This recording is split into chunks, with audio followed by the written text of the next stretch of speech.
कल्पना कीजिए, एक अंधेरी रात, अटलांटिक महासागर की लहरें गरज रही हैं जैसे कोई प्राचीन राक्षस जाग रहा हो। 2000 जहाज, हजारों योद्धा, सोने से लदे संदूक और बीच में एक राजा जो चिल्ला रहा है, मैं वो भूमि जीत लाऊंगा। लेकिन अगली सुबह सन्नाटा, ना कोई चीख, ना कोई मलबा, बस गायब। 50,000 लोग गायब, जैसे समुद्र ने उन्हें निगल लिया हो। अब सोचिए, इस गायब होने ने क्या किया? एक छोटे से अफ्रीकी राज्य को रातों रात सोने की नदियों से भर दिया। एक राजा को इतना अमीर बना दिया कि आज के बिलियनियर्स उसके सामने भिखमंगे लगे। लेकिन वो गायब होना कोई दुर्घटना नहीं थी, वो था एक श्राप। एक ऐसा श्राप जिसने धन लाया, लेकिन साथ ही तबाही का वादा भी। क्या वो श्राप आज भी कहीं जिंदा है?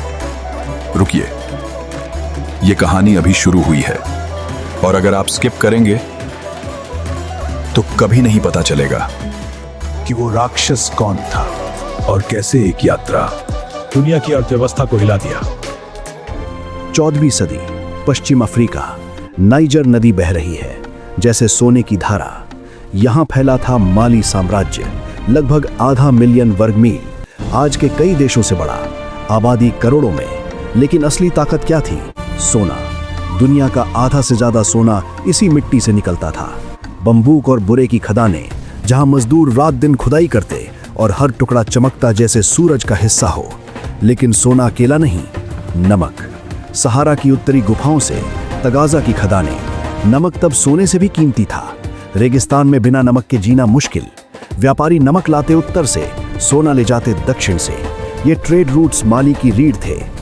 लेकिन उस समय माली अमीर तो था, पर दुनिया का सबसे अमीर नहीं। क्यों? क्योंकि धन बिखरा हुआ था। व्यापारी लूट लेते, पड़ोसी चुरा लेते। माली को चाहिए था एक दूरदर्शी नेता, और वो आया, मनसा मूसा।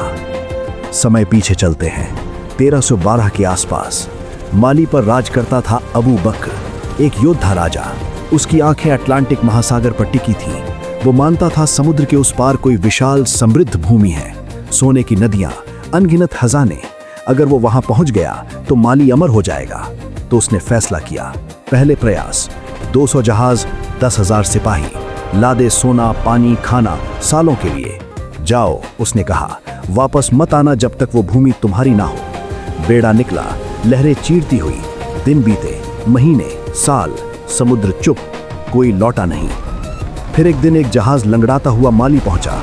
चालक डरे हुए, चेहरा पीला।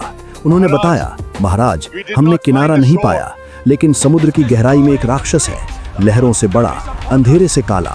उसने सब जहाज निगल लिए। लेकिन अबू बकर डरा नहीं, उसका विश्वास और मजबूत हुआ। वो राक्षस किसी राज का रक्षक है, उसने सोचा, मैं खुद जाऊंगा। इस बार बड़ा दांव, 2000 जहाज, 50,000 लोग, योद्धा, मजदूर, नाविक, खुद राजा आगे। राज्य का प्रबंधन सौंपा अपने भरोसेमंद मंत्री को, मनसा मूसा को। मैं लौटूंगा विजयी होकर। और फिर सन्नाटा। साल बीते, दशक बीते, न राजा लौटा, न कोई जहाज। माली का सिंहासन खाली। मनसा मूसा अब राजा था, लेकिन यह सिर्फ नाम का बदलाव नहीं था, यह था इतिहास का सबसे बड़ा टर्निंग पॉइंट। मनसा मूसा कोई साधारण शासक नहीं था, वो एक विद्वान था, इस्लाम का गहरा भक्त, लेकिन सबका सम्मान करने वाला। जब वो गद्दी पर बैठा, उसने देखा माली के पास सोना है, नमक है, लेकिन व्यवस्था नहीं। तो उसने नई सिस्टम बनाई।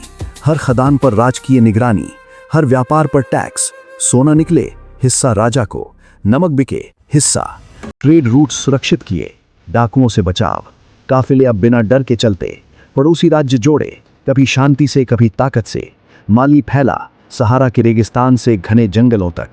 टिम्बुक्टू और गांव बने ज्ञान के केंद्र। मस्जिदें बनी, मदरसे खुले। विद्वान आए मिस्र से, अरब से। किताबें आईं। मूसा का राज था न्याय का, गरीब को खाना, मजदूर को सम्मान। लेकिन वो जानता था, धन अगर सिर्फ जमा हो तो वो जहर बन जाता है। इसे बांटना होगा। और यहीं शुरू होती है वो यात्रा जो दुनिया को हिला देगी। साल 1324, सहारा की तपती गर्मी, रेत उड़ रही जैसे आग की बारिश। तभी धूल का विशाल बादल नहीं, एक चलता फिरता शहर, 60,000 लोग, 500 गुलाम सोने के डंडे लिए आगे, सैनिक रेशम में लिपटे, सैकड़ों घोड़े और ऊंट, 80 से ज्यादा, हर एक की पीठ पर 300 पाउंड शुद्ध सोना, कुल मिलाकर 20,000 किलो से ज्यादा सोना, आज की कीमत में अरबों डॉलर। हवा में धूल भी सुनहरी लग रही थी।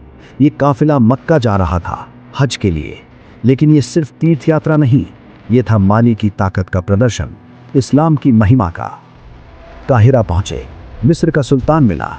मूसा ने झुककर सलाम नहीं किया, कहा, मैं सिर्फ अल्लाह के आगे झुकता हूं।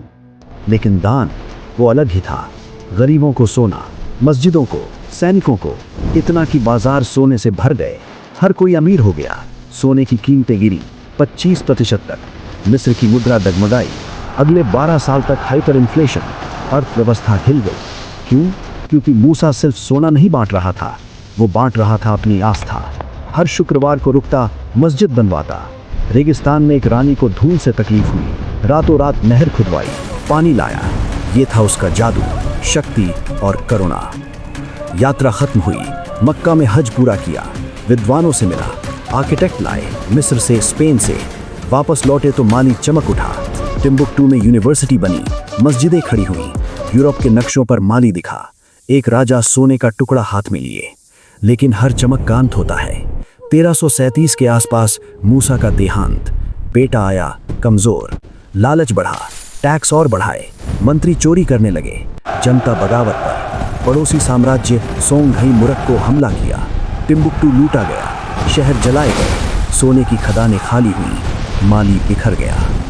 आज इतिहासकार कहते हैं मूसा की दौलत $400 बिलियन से ज्यादा है, लेकिन असल में अनगिनत। कोई नंबर नहीं बांध सकता। वो अमीर सिर्फ सोने से नहीं था, वो अमीर था अपने दिल से, ज्ञान से, न्याय से, एकता से, सबको बराबर का दर्जा, हर धर्म का सम्मान। वो सिखाता है धन आता जाता है, लेकिन जो बांट दिया वो अमर रहता है। और अगर आपको इतिहास के ऐसे ही छुपे हुए रहस्य जानना पसंद है तो हमारे चैनल हिडन रहस्य को सब्सक्राइब करना मत भूलिए। वीडियो पसंद आया हो तो लाइक जरूर करें और कमेंट में बताइए, अगर आपके पास दुनिया की सारी दौलत हो तो आप क्या करेंगे।